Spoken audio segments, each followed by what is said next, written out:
जय श्री महाकाल दोस्त। आपके अपने smart study approach online platform पर मैं कमल आप सभी दोस्तों का स्वागत करता हूं। हम लोग कक्षा 10 की पाठ्यपुस्तक गणित के मॉडल पेपर सोल्व कर रहे हैं। आज का हमारा जो पेपर सेट है वो है तीसरा। तो आज का हमारा जो पहला क्वेश्चन है, सही विकल्प चुनकर लिखिए। सही विकल्प चुनकर लिखिए, उसमें भी पहला क्वेश्चन हमारे पास 12, 16, 20 का एचसीएफ है। तो सबसे पहले हम 12 का गुणनखंड निकालेंगे, आवाज गुणनखंड। तो 12 का आवाज गुणन क्या होगा दोस्तों? 2 गुणित 2 गुणित 3। 16 का आवाज गुणनखंड निकालेंगे तो 16 के आवाज गुणनखंड होंगे 2 गुणित 2 गुणित 2 गुणित 2। 20 के आवाज गुणनखंड होंगे दोस्तों 2 गुणित 2 गुणित 5। अब इनमें जो कॉमन है उनको ले लेते हैं। कॉमन है 1 2 इसमें, एक इसमें, एक इसमें, मतलब एक बार 2 आ जाएगा। फिर 1 2 इसमें भी है, इसमें भी है और इसमें भी है, दूसरी बार 2 आ जाएगा। और कोई कुछ कॉमन आ रहा है क्या? कुछ भी कॉमन नहीं है, तो इसका ऐसे हो जाएगा 2 2 4। तो आंसर हो जाएगा 4। क्वेश्चन नंबर दूसरा, पहले का रैखिक बहुपद की घात होती है। रैखिक बहुपद क्या होता है? तो रैखिक बहुपद ऐसा 3x+2 = 0। ये एक रैखिक बहुपद है। इसमें घात कितनी है अधिकतम? तो इसमें चर राशि की अधिकतम घात सिर्फ 1 ही। तो इसका राइट आंसर क्या हो जाएगा? 1, D1। अगला ऑप्शन है रैखिक समीकरण युग्म a1x plus b1y plus c1 = 0 एवं a2x plus b2y plus c2 = 0 का एक अद्वितीय हल होगा यदि। अद्वितीय हल कब होता है दोस्तों? जब a1/a2 बराबर नहीं होगा b1/b2 के, तब अद्वितीय हल होगा। तो हमारे पास राइट ऑप्शन हो जाएगा ए वाला। अगला क्वेश्चन है द्विघात समीकरण ax² plus bx plus c बराबर 0, a बराबर 0, a बराबर 0, a बराबर नहीं है 0 में दो बराबर वास्तविक मूल होंगे। तो वास्तविक मूल के जो सूत्र होता है हमारे पास, तो वो होता है p² माइनस 4ac बराबर होंगे 0 के। तो हमारा ऑप्शन हो जाएगा डी। अगला है समांतर श्रेणी दे रखी है जिसमें -3 -1/2 और 2 का 11वां पद है। तो इसके लिए सबसे पहले a बराबर -3 है, n बराबर 11वां पद है। सर्वांतर d निकालेंगे इसका, तो -1/2 -3। तो इसे करेंगे -1/2, माइनस माइनस हो जाएंगे प्लस के 3 बटे में कोई संख्या तो 1 मान लेंगे और एलसीएम लेंगे तो हमारे पास आ जाएंगे 2। 2 एलसीएम आएगा तो 2 का भाग 2 में देंगे और 1 का गुणा ऊपर वाली संख्या से करेंगे तो 1 आएगा, प्लस है तो प्लस, फिर 1 का भाग 2 में देंगे 2 आएगा, 2 गुणा 3 से करेंगे 6 आएगा, फिर 1 माइनस का तो माइनस का 5। 6 में से -1 करेंगे तो हमारे पास बचेगा प्लस के 5/2। डी का मान आ जाएगा 5/2। अब 11वां पद निकालने, यानी कि पद निकालने के लिए हमारे पास जो फॉर्मूला होता है वो होता है ए n बराबर a प्लस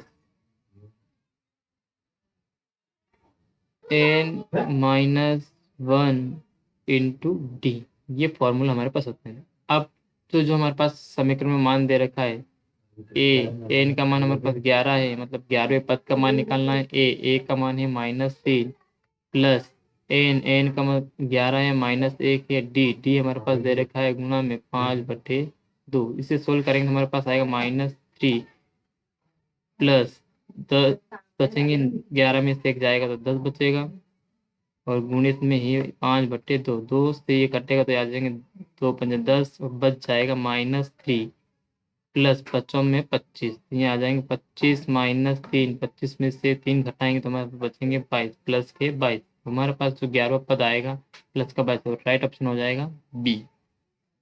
नेक्स्ट क्वेश्चन हमारे पास बिंदु -7, 7 और क्यू बिंदु जो दे रखा है -2 -3 के बीच की दूरी है। दूरी ज्ञात करने के लिए हमारे पास फॉर्मूला होता है पी क्यू की दूरी निकालनी, पी क्यू बराबर x2 माइनस x1 का whole square plus y2 minus y1 का होल। अब x2 हमारे पास क्या है, x2 हमारे पास है -2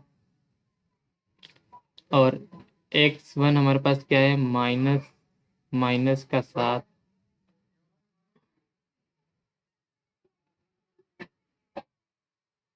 और ये सब किसके अंदर है, रूट के अंदर, और इन सब की घात क्या है 2 प्लस y2 मतलब -3 -7 का होल स्क्वायर। अब हमारे पास क्या बचेगा, √2 माइनस माइनस प्लस 7 का होल स्क्वायर प्लस ये हो जाएंगे माइनस और माइनस की संख्या तो जुड़ेगी, 3 और 7 10 -10 का होल स्क्वायर, 7 में से -2 करेंगे तो हमारे बचेगा प्लस के 5 का होल स्क्वायर, ये -10 का होल स्क्वायर का रूट। अब 5 का वर्ग होता है 25 प्लस 10 का रूट, माइनस माइनस प्लस हो जाएंगे, 10 का रूट हो जाएगा 100 और इसके ऊपर करनी 100 और 25 जोड़ेंगे तो 125 हो जाएगा और ये इसके ऊपर रूट है। अब इनको अगर तोड़ते हैं हम गुणनखंड निकालें, 5 × 5 × 5, जिसमें से एक जोड़ा बन रहा है तो एक जोड़ा बाहर आ जाएगा 5 और बच जाएगा रूट के अंदर 5, हमारे पास बचेगा 5√5, राइट ऑप्शन हो जाएगा हमारे पास ए वाला। नेक्स्ट क्वेश्चन हमारे पास प्रश्न क्रमांक 2 जो है रिक्त स्थानों की पूर्ति कीजिए। रिक्त स्थान में भी पहला क्वेश्चन हमारे पास है द्विघात समीकरण ax² plus bx plus c बराबर 0, जहाँ पर a बराबर नहीं होगा 0 के लिए विविध कर d बराबर क्या होगा। तो विविध कर d का सूत्र जो होता है हमारे पास फॉर्मूला होता है b² माइनस 4ac बराबर 0 होता है, ठीक है दोस्तों। और अगला है हमारे पास एपी के प्रथम n पदों का योग s बराबर, फॉर्मूला क्या होगा, तो इसके लिए फॉर्मूला होता है n/2 बड़ा कोष्टक 2a plus n-1 into D, इसका फॉर्मूला हो जाएगा। सभी वृत्त जो होते हैं वो होते हैं समरूप होते हैं, समरूप। वृत्त तथा उसकी स्पर्श रेखा के उभयनिष्ठ बिंदु को कहते हैं, वृत्त और उसकी स्पर्श रेखा का जो उभयनिष्ठ बिंदु आता है उसे कहते हैं स्पर्श बिंदु। क्या कहेंगे दोस्तों, स्पर्श बिंदु। किसी प्रयोग की सभी प्रायिकताओं, सभी प्रारंभिक घटनाओं की प्रायिकताओं का योग रिक्त स्थान होता है, तो इसका योग होता है एक वृत्त के किसी बिंदु पर स्पर्श रेखा स्पर्श बिंदु से जाने वाली त्रिज्या पर, त्रिज्या पर क्या होगा, त्रिज्या पर होता है लंब, होता है लंबवत होती। प्रश्न क्रमांक 2 के बाद अब प्रश्न क्रमांक 3। प्रश्न क्रमांक 3 है सही जोड़ी मिलाइए, सही जोड़ी मिलाइए, अखंड को ब खंड से मिलाना है। तो अर्ध गोले का वक्री पृष्ठ क्षेत्रफल, वक्र के पृष्ठीय क्षेत्रफल का सूत्र बताना है अर्ध गोले, तो क्या होगा, अर्ध गोले का वक्र पृष्ठीय क्षेत्रफल होता है 2πr², और बेलन का वक्र पृष्ठीय क्षेत्रफल होता है तो 2πrh। वृत्त के एक त्रिज्याखंड का क्षेत्रफल, वृत्त जो है उसके त्रिज्याखंड का क्षेत्रफल होता है θ/360 गुणित πr²। कोट ए का जो मान होता है वो होएगा 1/10 ए। अगला है कोसेक स्क्वायर ए। कोसेक स्क्वायर का जो फॉर्मूला होता है वो होता है 1 + कोट स्क्वायर ए। और साइन 0 डिग्री का जो मान होता है 0। आई दोस्तों को आपको सही जोड़ी समझ में आई होगी। आगे बढ़ते हैं हम। अगला जो नेक्स्ट क्वेश्चन है हमारे पास वो है प्रश्न क्रमांक 4। प्रश्न क्रमांक 4 में पूछा गया है, निम्नलिखित में सत्य असत्य लिखिए। क्या बताना है इसमें? सत्य असत्य। सत्य सत्य में पहला जो है समीकरण x-2 + 1 बराबर 2x-3 एक अद्वितीय समीकरण नहीं है। नहीं, ये एक अद्वितीय समीकरण है। अद्वितीय समीकरण की पहचान क्या है? उसमें एक परवलयाकार आकृति बनती है। मान लीजिए कि ये एक ग्राफ है, इसमें जो आकृति बनेगी वो परवलयाकार बनेगी, और परवलयाकार बनने के साथ साथ में जो एक अक्ष पर जो बिंदु बनेंगे वो बिंदु कितने बनेंगे? 2 बनेंगे। और एक और पहचान होती है घात से। घात से चर पद जो होता है, चर राशि जो होती है उसकी घात 2 होती है। तो इसमें घात हमारे पास 2 दे रखी है, तो ये क्या है? द्विघात समीकरण है। क्या है? तो द्विघात समीकरण है। और यहाँ ऑप्शन में दे रखा है द्विघात समीकरण नहीं है, तो इसलिए क्या होगा? ये द्विघात समीकरण है और स्टेटमेंट क्या दे रखा है? असत्य दे रखा है, असत्य है। अब दे रखा है AP बराबर 3/2 1/2 -1/2 -3/2 का सार्वंतर D जो होता है वो 2 है क्या? तो इसके लिए हम सार्वंतर D निकालेंगे। तो 1/2 -3/2 एलसीएम लेंगे 2 आएगा, और 2 का भाग 1 2 में देंगे 1 आएगा, और 1 का गुणा 1 से करेंगे तो देगा माइनस है, तो माइनस 2 का भाग 2 में देंगे 1 आएगा, और 1 का गुणा 3 से करेंगे तो 3 आएगा। 3 में माइनस के 3 में से प्लस का 1 जाएगा, तो माइनस का 2/2 बचेगा। 2 से 2 कैंसिल हो जाएगा और माइनस का 1 आएगा, यानी कि सार्वंतर हमारे पास 1 आया, और यहाँ कितना दे रखा है? 2 दे रखा है। यानी कि ये जो स्टेटमेंट दे रखा है ये क्या दे रखा है? असत्य दे रखा है, तो यहाँ आएगा असत्य। अगला है सभी समद्विबाहु त्रिभुज समरूप होते हैं। सभी समद्विबाहु त्रिभुज समरूप नहीं होते हैं दोस्तों, तो इसमें भी आएगा असत्य।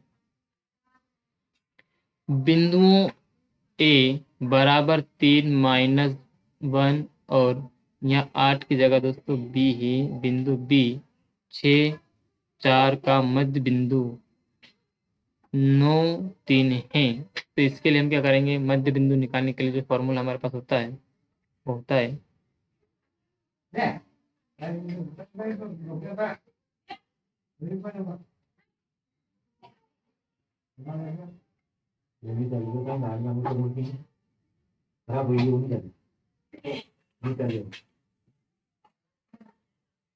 मध्य बिंदु निकालने का जो मेन बिंदु निकालने का जो फॉर्मूला होता है x2 + x1/2 और y2 + y1/2, यानी कि x1 6 + 3/2 और 4 - 1/2।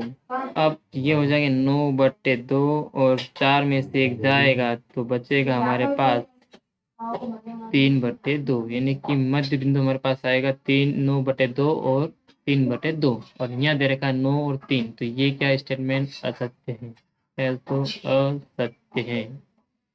किसी घटना E के लिए P प्रायिकता E बराबर 1 - प्रायिकता E होता है। ये जो सूत्र लिखा है ये सत्य है, यहाँ पर आएगा सत्य।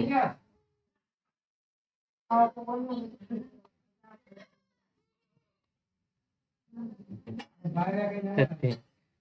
केंद्रीय प्रवृत्ति के मापकों में एक अनुभविक संबंध है जो निम्नलिखित है। क्या दे रखा है? 3 माध्यक बराबर बहुलक + 2 माध्यक। तो ये जो फॉर्मूला लिखा है, जो संबंध लिखा है, ये भी सत्य है, तो ये आएगा सत्य। नेक्स्ट क्वेश्चन है हमारे पास पांचवा प्रत्येक का एक शब्द में वाक्य में उत्तर लिखना है, एक शब्द या एक वाक्य में उत्तर लिखना है। तो पहला क्वेश्चन है कोण कोण या एंगल समरूपता कसौटी लिखिए। तो एंगल समरूपता कसौटी जो हम नेक्स्ट पेज साइड पे लिखते हैं, पहला क्या है, यदि दो त्रिभुज जो दो त्रिभुजों के दो कोण समान हो तो वे समरूप होंगे, वे समरूप होंगे। यही हमारी एंगल समरूपता कसौटी है। अगला क्वेश्चन हमारे पास दूसरा है, बिंदु P x1 y1 और Q y2 x2 y2 के बीच की दूरी। इसकी दूरी का जो फॉर्मूला बनेगा, इससे क्या बनेगा, PQ root x2 minus x1 का whole square plus y2 minus y1 का होल स्क्वायर। ये इसका फॉर्मूला है। दृष्टि रेखा की परिभाषा। थर्ड जो क्वेश्चन हमारे पास, दृष्टि रेखा की परिभाषा लिखिए। दृष्टि की परिभाषा हम नेक्स्ट क्लास में लिखेंगे। तीसरा है दृष्टि की परिभाषा, किसी वस्तु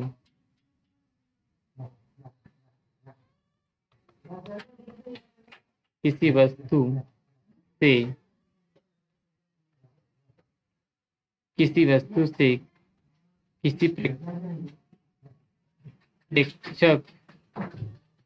प्रेक्षक की आंख तक कोई रेखा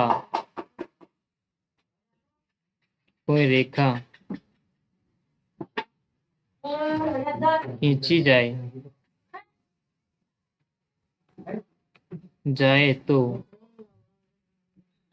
उसे दृष्टि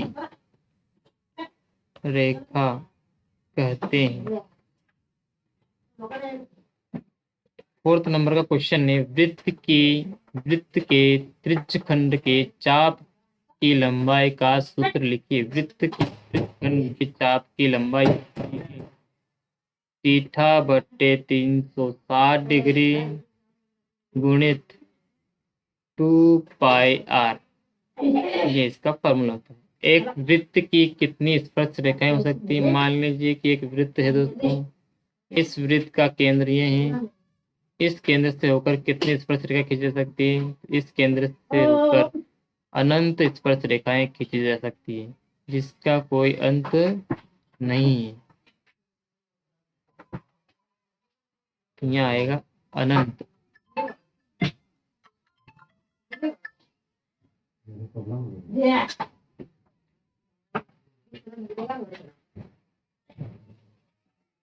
अनंत रेखा खींच सकती है। अवनमन कोण की परिभाषा लिखिए। अवनमन कोण की परिभाषा, छठा क्वेश्चन हम ये लिखते हैं। अवनमन कोण की परिभाषा होती है, सीधी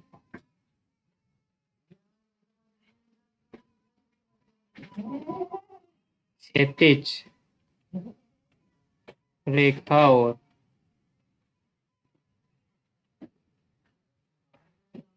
नीचे की ओर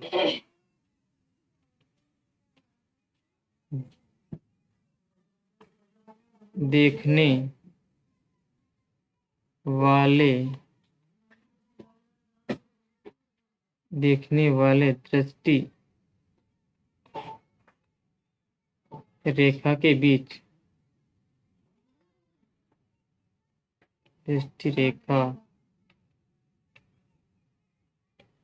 बीच बनने वाला कोण नमन कौन कहलाता है। नेक्स्ट क्वेश्चन है हमारे पास, किसी बहुपद px के लिए y बराबर px का एक ग्राफ नीचे दिया गया है। x के शून्यांकों की संख्या ज्ञात कीजिए। तो चित्र से हम कैसे पता करेंगे? ये एक चित्र है, इसमें ये y अक्ष है, ये x अक्ष है, इसे y डैश कहते हैं और इसे x डैश कहते हैं। अब इसमें जो आकृति बन रही है वो परवलयकार आकृति बन रही है। परवलयकार आकृति कैसे बन रही है? आकृति बन रही है परवलयकार। आकृति कैसी है? परवलयकार। अब इस आकृति से जो एक अक्ष पर बिंदु कट रहे हैं वो दो स्थान पे कट रहे हैं। कितने स्थान पे कट रहे हैं दोस्तों? दो। तो ये जो बहुपद होंगे, जो बहुपद होगा वो कैसा बहुपद होगा? बहुपद होगा द्विघात बहुपद होगा। द्विघात बहुपद होगा। शून्यांकों की संख्या अगर बात की जाए, शून्यांकों की संख्या, परवलयाकार आकृति है और ये दो बिंदु पे काटी, इसलिए इसके शून्यांकों की संख्या कितनी हो जाएगी? 2 हो जाएगी। नेक्स्ट क्वेश्चन हमारे पास 7वां, 8, 9 और 25 का एचसीएफ और एलसीएम ज्ञात कीजिए। तो सबसे पहले हम क्या करेंगे दोस्तों, जो संख्या दे रखी है इनका अभाज्य गुणनखंड निकालें। तो 8 का अभाज्य गुणनखंड, अभाज्य गुणनखंड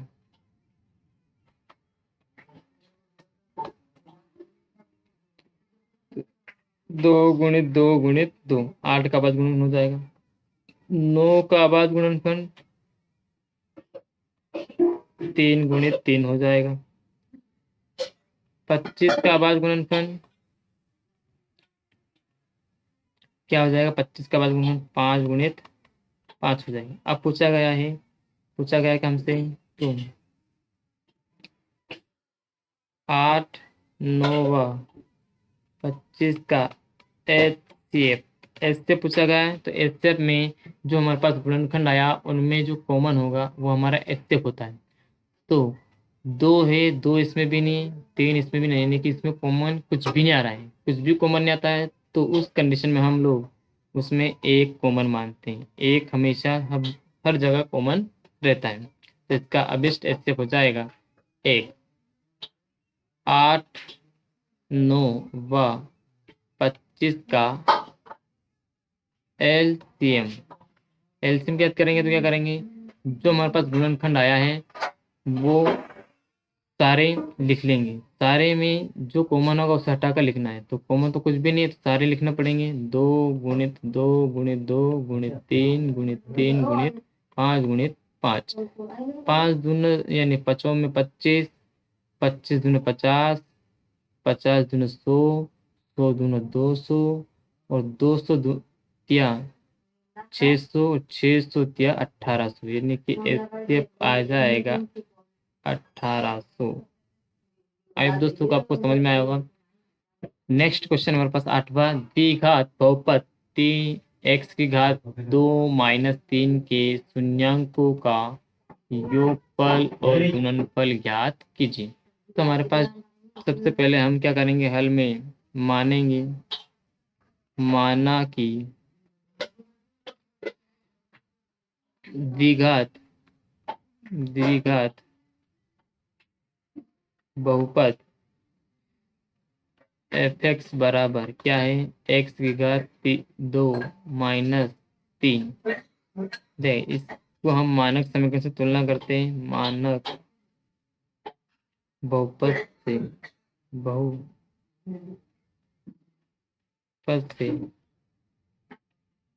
तुलना करने पर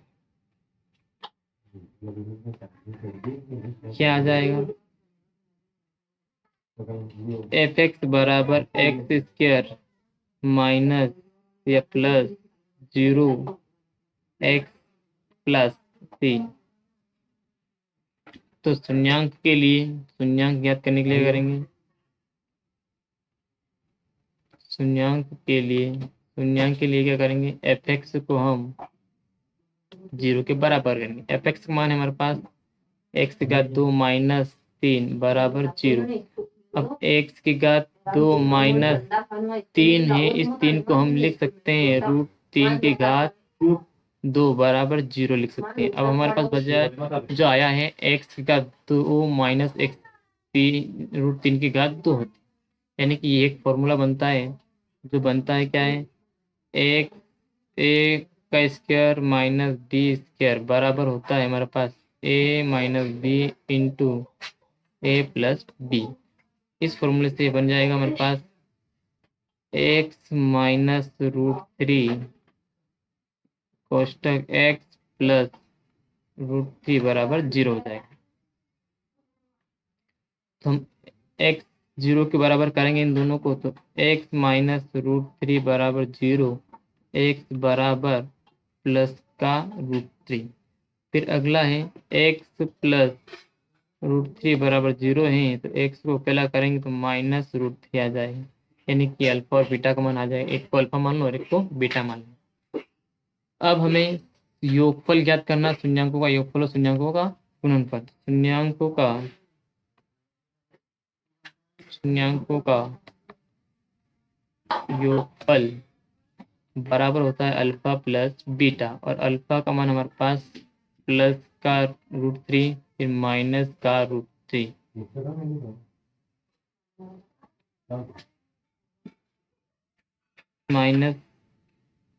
माइनस का √3 और प्लस का √3, तो हमारे पास क्या बच जाएगा, 0। दोनों घट जाएंगे। अब बचेगा शून्यांकों का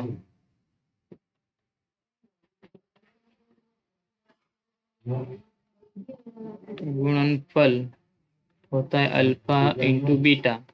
तो अल्फा का मान हमारे पास 3 है और माइनस √3 बीटा का मान, माइनस अपने पास एक ही बार है गुणा में, तो एक बार है तो आएगा माइनस, और √3 और √3 गुणा होगा तो हमारे पास आएगा 3, तो ये आ जाएगा -3। ये अल्फा और बीटा यानी कि शून्यांकों का योगफल और शून्यांकों का गुणनफल हमारे पास आ गया।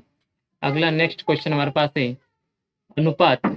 इसमें टाइपिंग एरर है दोस्तों, तो ये अनुपातों A1/A2, B1/B2 और C1/C2 की तुलना करके ज्ञात कीजिए कि निम्न रैखिक समीकरण युग्म संगत है या असंगत। तो समीकरण जो दे रखे हमारे पास, इसे हम 0 के बराबर कर लेते हैं हल, और समीकरण को 0 के बराबर कर लेते हैं। 2x माइनस 3y माइनस 7 बराबर 0, इसकी व्यापक समीकरण से तुलना करेंगे, व्यापक समीकरण से तुलना करेंगे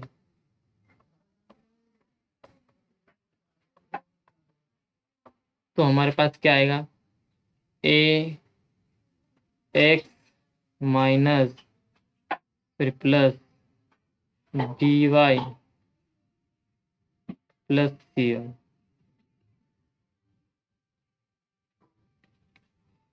ठीक है दोस्तों, अगला इसे A1 मान लेते हैं इस समीकरण को, और इस अगला जो हमारे पास समीकरण है इसे वापस 0 को इक्वल करेंगे, तो 3x प्लस 2y माइनस 5 बराबर 0। फिर वापस इसे व्यापक समीकरण से तुलना करेंगे, तो हमारे पास का जो व्यापक समीकरण आएगा A2x plus B2y plus C2 बराबर 0, यहाँ भी 0 आ जाएगा। अब A1 का मान हमारे पास क्या है, x के साथ में a है और इधर x के साथ में क्या है, 2 है, तो A1 बराबर क्या हो जाएगा, 2। यहाँ B1 बराबर क्या है, तो यहाँ B1 बराबर -3 है। C1 बराबर क्या होगा, C1 बराबर -7। ऐसे यहाँ A1 बराबर क्या आएगा, सॉरी A2 बराबर क्या आएगा, 3। B2 बराबर क्या आएगा, तो B2 बराबर हमारे पास आएगा प्लस का 2, और C2 बराबर आएगा माइनस का 5। तो ये तुलना हो गई। आगे पूछा गया है यह रैखिक समीकरण संगत है या असंगत है। इसके लिए हम क्या करेंगे, संगत के लिए जो हमारे पास होता है समीकरण कैसे बनेगी, संगत के लिए A1/A2 बराबर नहीं होगा B1/B2 की। ये संगत संगत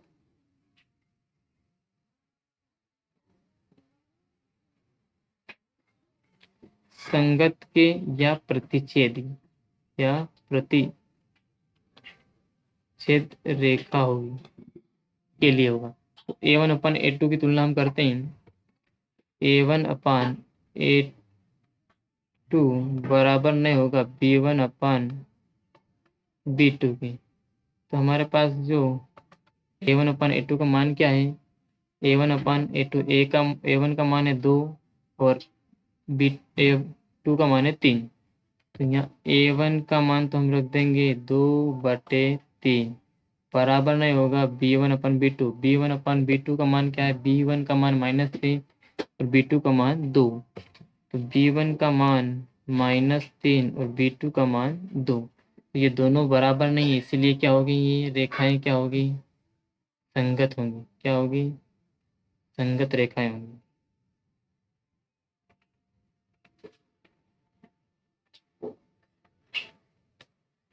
संगत रेखा या प्रतिच्छेदी रेखा,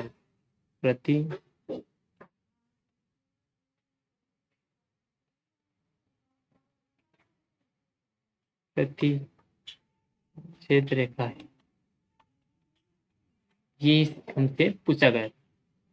अगला नेक्स्ट क्वेश्चन है, गुणनखंड द्वारा समीकरण 2x माइनस 2x प्लस 3 बराबर 0 के मूल ज्ञात कीजिए। तो समीकरण दे रखी, हल में हम लिखेंगे समीकरण 2x की घात 2 माइनस 5x प्लस 3 बराबर 0 है। तो सबसे पहले हम क्या करेंगे, इस 3 का गुणा इस 2 से करेंगे तो हमारे पास आएगा 6, यानी कि गुणा करने पर 6 आना चाहिए और जोड़ने या घटाने पर हमारे पास आना चाहिए 5। तो ऐसी समीक जो होगा 2x² माइनस इस 5 को तोड़ेंगे तो हमारे पास आएगा 2 प्लस 3 x प्लस 3 बराबर 0।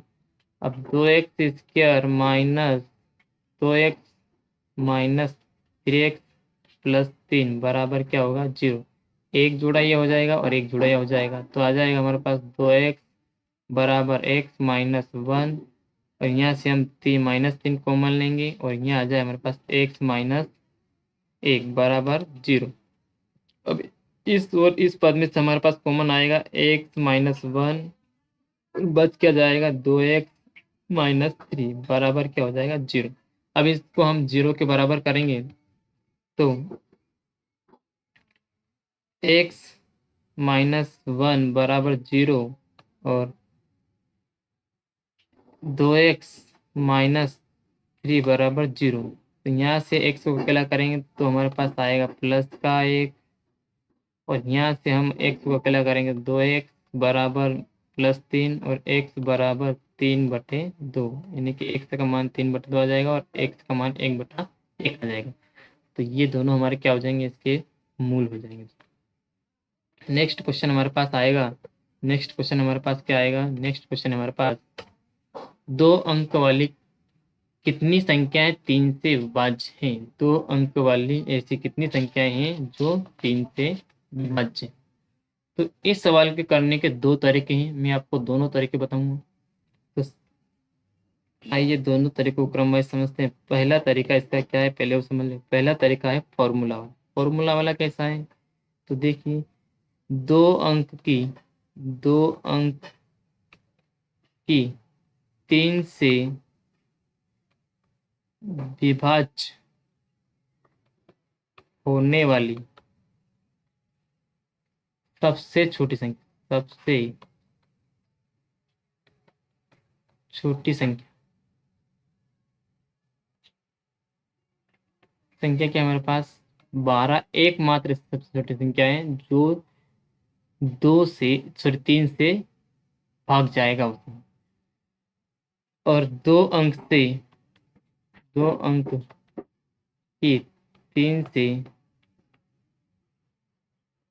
विभाज्य होने वाली सबसे बड़ी संख्या, सबसे बड़ी संख्या जो है वो है 99। ठीक है दोस्तों। अब इससे हमारे पास जो समीकरण बनेगी या समांतर श्रेणी बनेगी एपी, क्या बनेगी? सबसे पहले आएगा 12, फिर आएगा 15, फिर आएगा 18, ऐसे डेडेस करते हुए 99 तक जाएगा। इससे हमें क्या प्राप्त हुआ? इससे हमारे पास ए का मान प्राप्त हो जाएगा 12, सर्वांतर डी हमारे पास 15 में से 12 जाएगा तो हमारे पास 3 बच जाएगा, और अंतिम पद एल बराबर हमारे पास 99 प्राप्त हो जाएगा। ठीक है दोस्तों। तो फॉर्मूला क्या होता है? तो सूत्र जो होता है, सूत्र होता है हमारे पास, क्या होता है सूत्र?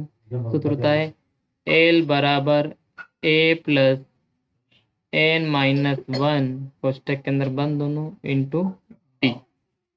एल हमारे पास 99 है, बराबर ए का मान हमारे पास 12 है, प्लस एन, एन हमारे पास दिया नहीं है तो हम एन को निकालेंगे, 1 डी का मान हमारे पास सर्वांतर 3 है। आगे हम बढ़ते हैं, या इधर साइड से लिख लेते हैं।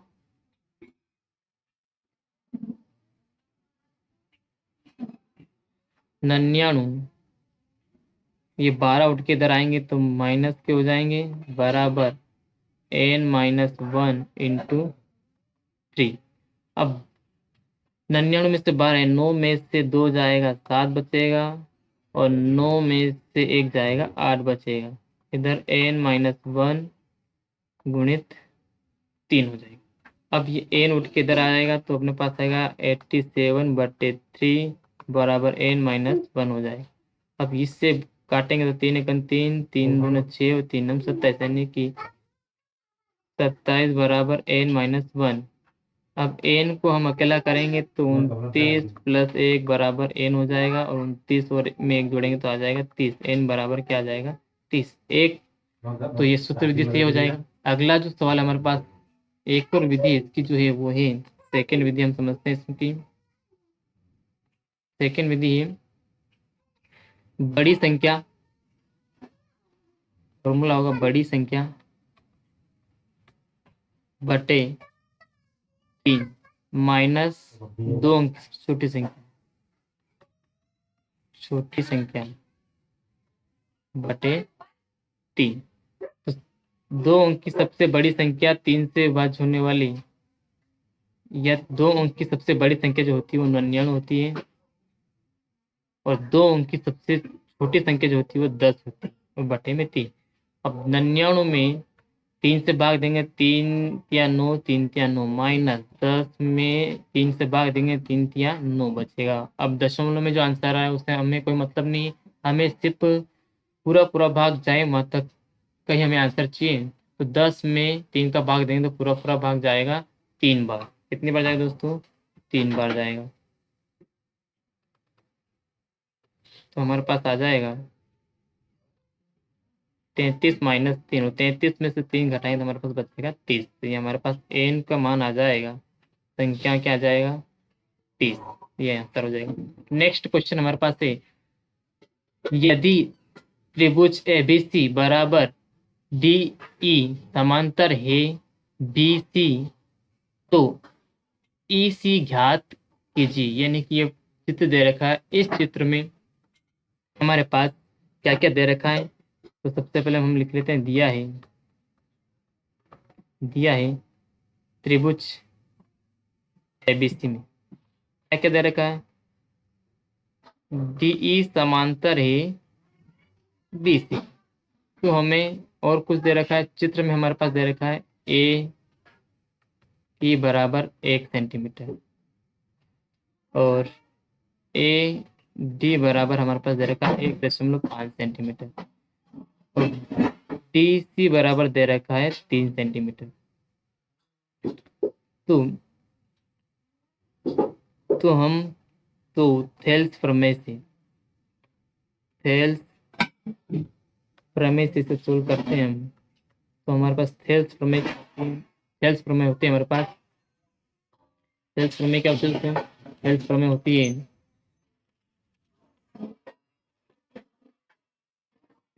जो हमारे पास त्रिभुज है, उस त्रिभुज में बीच में से एक रेखा खींचने पर जो भुजाएं रहती हैं उसकी उन भुजाएं समान अनुपात में विभाजित होती हैं। तो थेल्स प्रमेय में हमारे पास चित्र के अकॉर्डिंग AD बटा DB AD बटा AD बटा BC आएगा।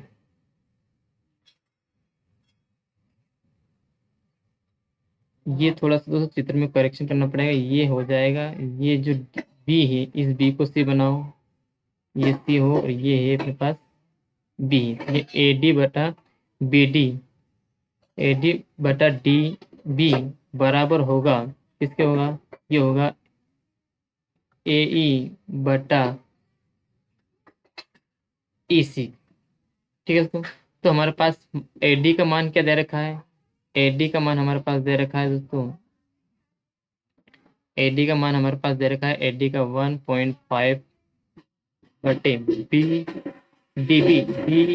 डीबी का मान हमारे पास दे रखा है 3 बराबर, और ए ई हमारे पास 3 रखा है, तो इस ए हमें ज्ञात नहीं, ए का मान दे रखा होगा इसमें। ए का मान हमारे पास दे रखा है 1। कितना दे रखा है? 1 1। और हमें ई सी ज्ञात करना है, तो क्रॉस गुणा करेंगे। तो हमारे पास क्या आएगा? EC गुणित 1.5 बराबर 3 एक ना 3, 3 गुणित 1 है 3 एक ना 3 आ जाएगा। अब EC बराबर ये गुणा में है तो ये कहाँ चला जाए? 3 के बटे में 1.5, दशमलव हटाएंगे तो ये आ जाएगा 1 बार 0, 15 एक 15, 15 दूना 30, यानी कि हमारे पास आंसर आएगा EC बराबर 2। EC का मान हमारे पास क्या आ जाएगा? 2 आ जाएगा। आई होप दोस्तों को आपको ये प्रमेय समझ में आई होगी। अगला नेक्स्ट क्वेश्चन जो हमारे पास है वो है बिंदु माइनस बिंदु P -1 7 और Q बिंदु 4 -3 को मिलाने वाले रेखाखंड को 2:3 में विभाजित करने वाले बिंदु निर्देशांक ज्ञात कीजिए। तो इसके लिए हम क्या करेंगे दोस्तों? इसके लिए हम पहले तो जो हमारे पास दे रखा है उसे लिख लेते हैं। क्या क्या दे रखा है? दिया है P बिंदु दे रखा है -1 और 7, एक और Q बिंदु दे रखा है जो है 4 -3, और दे रखा है अनुपात, बिंदुओं का अनुपात दे रखा है। क्या दे रखा है? बिंदु का अनुपात। क्या है अनुपात? 2:3। ये दो जो ये हमारे पास m का मान रहेगा, और ये 3 जो n का मान रहेगा। ये x1 है, ये x2, ये y1 है, और ये x2 है, और ये y2 है। ठीक है तो विभाजन सूत्र क्या होता है? सूत्र से हम क्या करेंगे? विभाजन सूत्र होता है हमारे पास x निर्देशांक के लिए, x निर्देशांक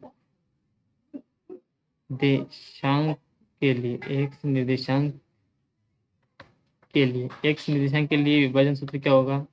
वो होगा mx2 प्लस nx1 बटे m प्लस n।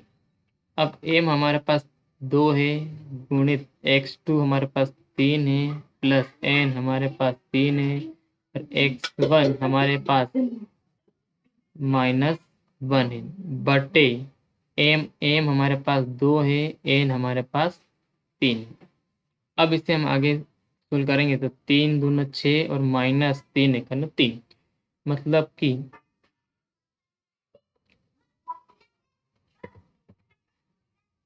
3 दूना 6 प्लस माइनस का 3 बटे में क्या आ जाएगा, 2 और 3 5, एक्स निर्देशांक आ जाएगा।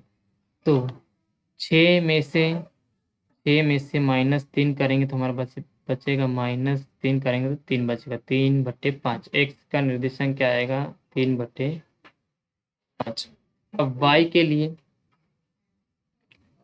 लिए हमारे पास क्या आएगा, y के लिए हमारे पास आ जाएगा, दोस्तों हमने कुछ गड़बड़ तो नहीं कर दिया, एक बार चेक कर लेते हैं।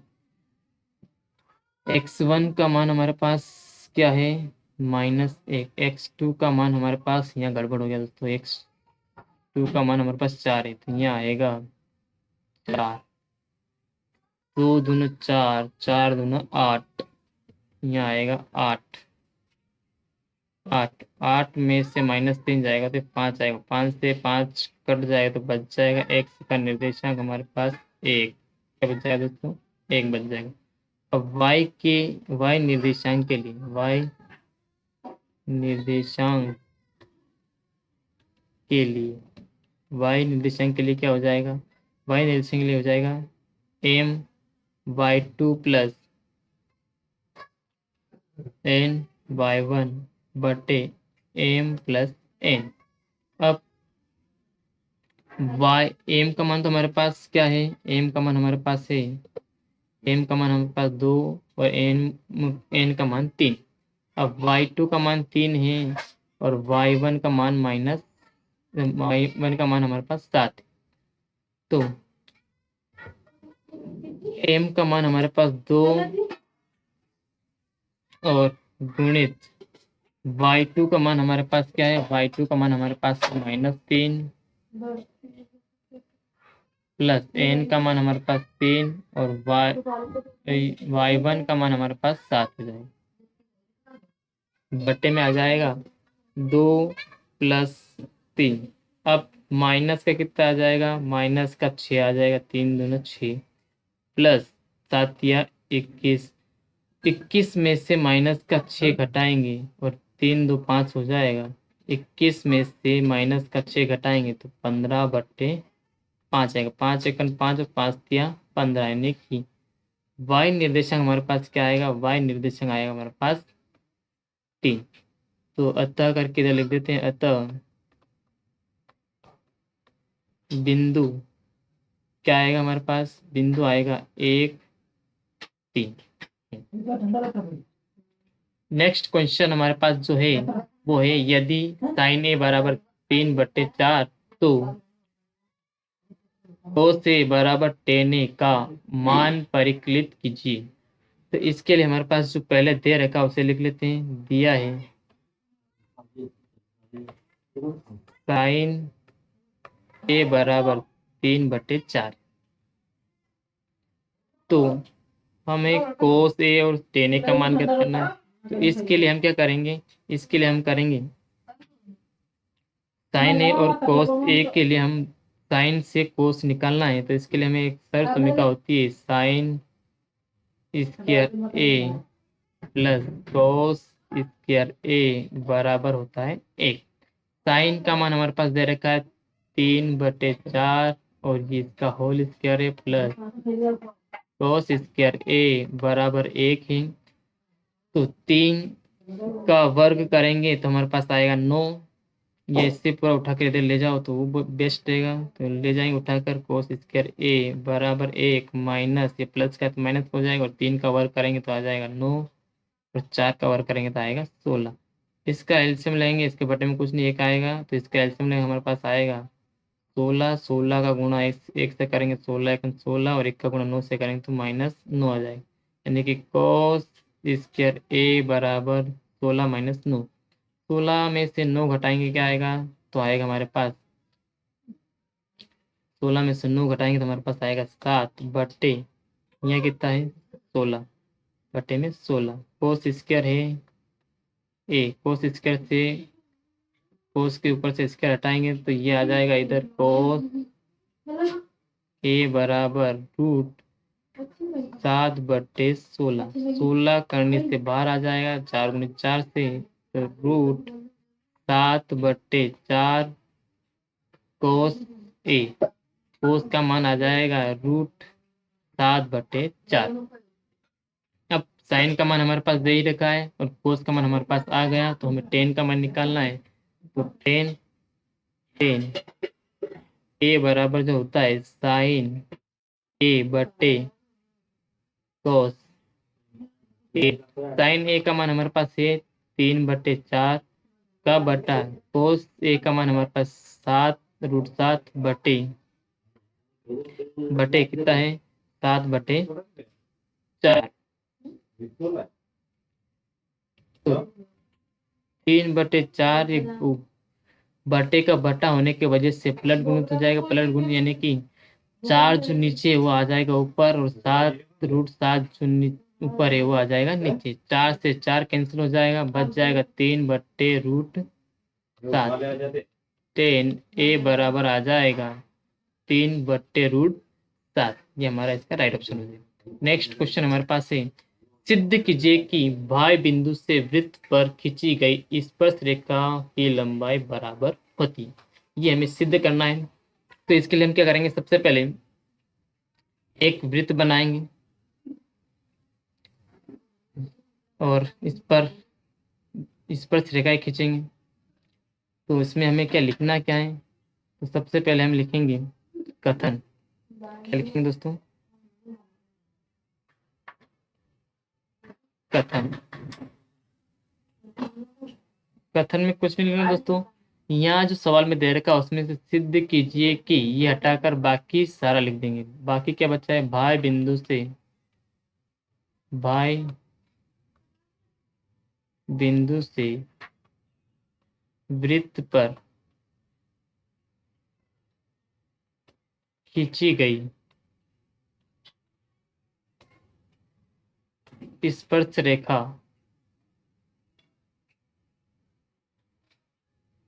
स्पर्श रेखा वो की लंबाई या बराबर होती है। ये सिद्ध करने में हो जाएगी। अब हम लिखेंगे उत्पत्ति, या हमें क्या सिद्ध करना वो लिख देते हैं, या फिर उत्पत्ति लिख देते हैं। उत्पत्ति, उत्पत्ति, उत्पत्ति में क्या आएगा, उत्पत्ति में आएगा, हम उत्पत्ति क्या करेंगे, उत्पत्ति करें हम एक वृत्त बनाएंगे जिसका केंद्र क्या होगा, ओ होगा। हमें केंद्र ओ वाला एक वृत्त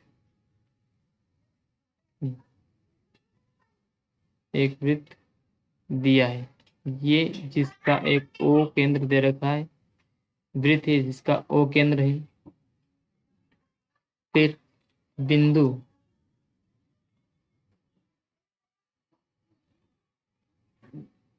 ओ केंद्र वाला वृत्त दे रखा है जिसमें हम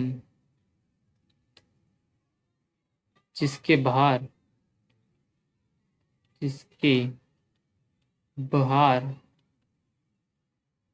कोई बिंदु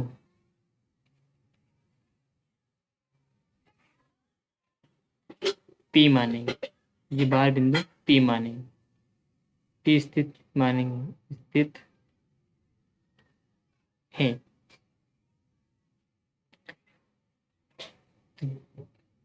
पी बिंदु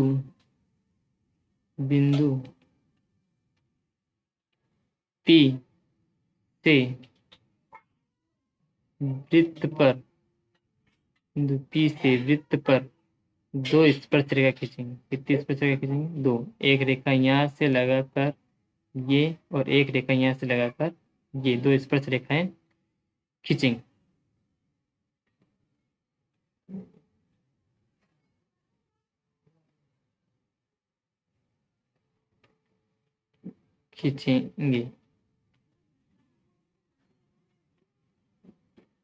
जिसका नाम होगा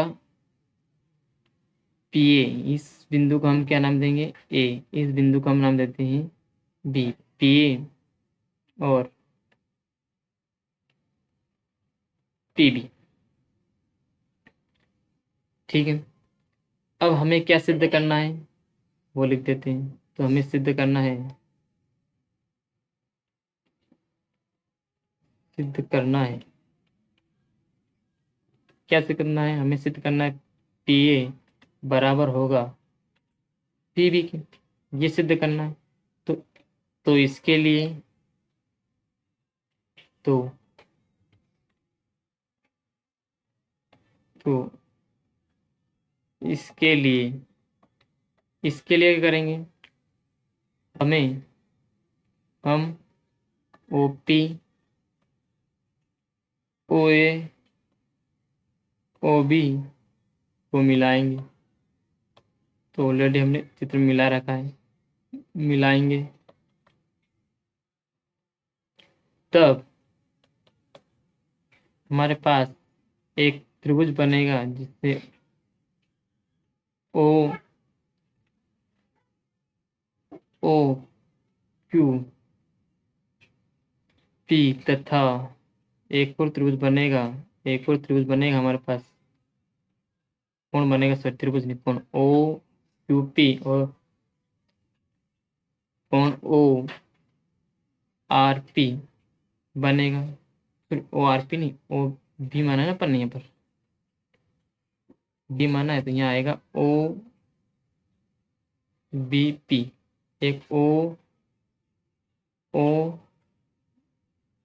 जो हमने त्रिभुज के नाम लिखे, सॉरी कोण के नाम लिखे, थोड़ा गलत लिख दिया दोस्तों। ये ओ ए पी और ओ बी पी, यहाँ पर भी गलत लिख दिया हमने। ये ओ पी ओ बी, ये तो सही है। ठीक,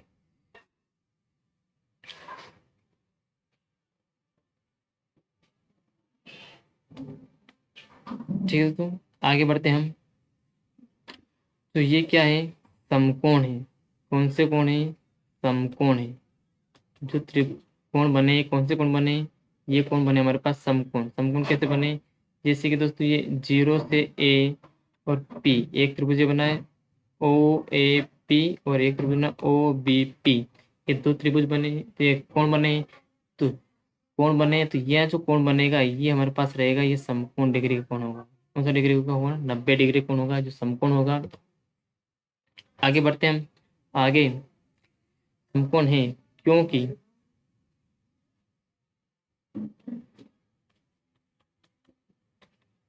क्योंकि ये अब समकोण त्रिभुज ओ ए पी तथा त्रिभुज O B P, O A P और ओ बी पी में, ओ ए बी पी और ओ ए पी तथा ओ बी पी में क्या होता है? ओ ए बराबर है ओ बी की। क्यों बराबर है? क्योंकि एक ही वृत्त की त्रिज्या है, एक ही वृत्त की त्रिज्या है, इसलिए बराबर है। कैसे? ठीक है दोस्तों, यहाँ पर हमारे पास ये ओ, यहाँ से लगाकर यहाँ तक की दूरी, और यहाँ से लगाकर यहाँ तक की दूरी, ये ओ ए है और ये ओ बी है। दोनों क्या है? एक ही वृत्त की त्रिज्या है और एक ही केंद्र की से जा रही हैं। तो ये क्या हो जाएगी? दोनों बराबर हो जाएगी। अगला हमारे पास है, क्या सिद्ध हो रहा है इसमें? एक और सिद्ध हो रहा है ओ पी, या ओ पी बराबर ओ पी क्या है? उभयनिष्ठ भुजा है, उभयनिष्ठ भुजा है।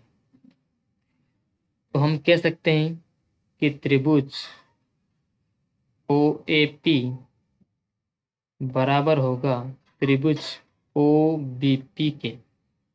तो अतः अतः हम इससे हमें क्या प्राप्त होता है, अतः इससे प्राप्त होता है, इससे प्राप्त होता है कि पी ए बराबर होगा पी बी। और लास्ट में लिखेंगे ये हमें सिद्ध करना था, तो इति सिद्ध, ये हमें सिद्ध करके लाना था। आई होप दोस्तों कि आपको आज की क्लास अच्छी लगी होगी। क्लास अच्छी लगी तो वीडियो को लाइक कीजिए, चैनल को सब्सक्राइब कीजिए, ताकि आपको इस तरह के वीडियो और भी मिलते रहें और आपकी तैयारी बेहतर से बेहतर हो पाए। आज के लिए हम इतना ही रखते हैं दोस्तों। नेक्स्ट कक्षा में हम और नई जानकारी के साथ पेश होंगे। तब तक के लिए जय हिंद दोस्तों।